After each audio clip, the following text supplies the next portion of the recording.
ब्राह्मण, दानव और चोर की कहानी। एक गांव में द्रोण नाम का ब्राह्मण रहता था। वह बहुत गरीब था। न उसके पास पहनने के लिए अच्छे कपड़े थे और न ही कुछ खाने को था। ब्राह्मण जैसे तैसे भिक्षा मांगकर अपना गुजारा कर रहा था। उसकी गरीबी को देखकर एक यजमान को उस पर दया आ गई। उसने द्रोण को बैलों का एक जोड़ा दान में दे दिया। बैलों को गोधन मानकर ब्राह्मण द्रोण उनकी सेवा पूरी लगन के साथ करने लगा। उसे बैलों से इतना प्रेम था कि वो खुद कम खाता था लेकिन बैलों को भरपेट खिलाता था। ब्राह्मण की सेवा पाने के बाद दोनों बैल तंदुरुस्त हो गए। एक दिन हट्टे कट्टे बैलों पर चोर की नज़र पड़ गई। बैलों को देखते ही चोर ने मन ही मन बैलों को चुराने की योजना बना ली। योजना बनाने के बाद रात होते ही चोर ब्राह्मण के घर बैल चुराने के इरादे से निकल गया। कुछ दूर चलते ही चोर का सामना एक भयानक राक्षस से हुआ।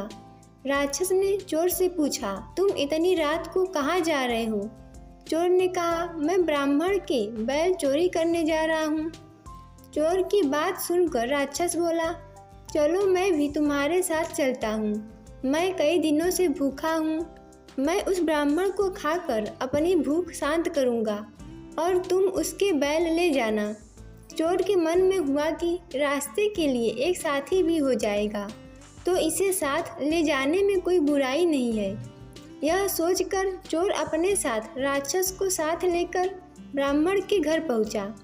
ब्राह्मण के घर पहुंचकर राक्षस बोला, पहले मैं ब्राह्मण को खा लेता हूँ, उसके बाद तुम बैल चुरा लेना।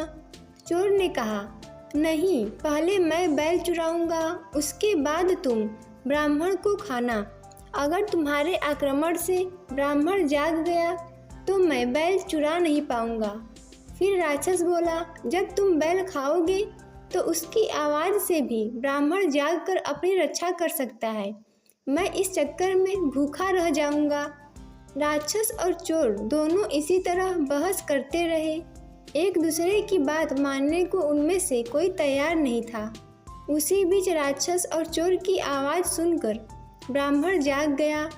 ब्राह्मण को जागा देखकर जल्दी से चोर बोला, हे ब्राह्मण, देखो, यह राक्षस आपको खाने आया है, लेकिन मैंने इससे आपको बचा लिया। इसने कई बार आपको खाने की कोशिश भी की पर मैंने ऐसा होने नहीं दिया। चोर की बात सुनकर राक्षस ने भी तुरंत कहा, नहीं ब्राह्मण, मैं आपको खाने नहीं बल्कि आपके बैलों की रक्षा करने के लिए यहाँ आया हूँ। यह चोर आपके बैल चुराने आया था। दोनों की बात सुनकर ब्राह्मण को शक हुआ। खतरे को भांपते ही ब्राह्मण ने फटाफट डंडा उठाया और दोनों को भगा दिया। इस कहानी से यह सीख मिलती है कि हमें हमेशा परिस्थिति के अनुसार काम करना चाहिए, जैसे इस कहानी में ब्राह्मण ने किया।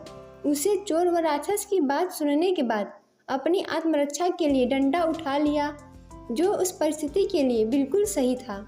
दोस्तों, ऐसे ही वीडियो देखने के लिए हमारे चैनल को सब्सक्राइब करें, वीडियो को लाइक और शेयर करें।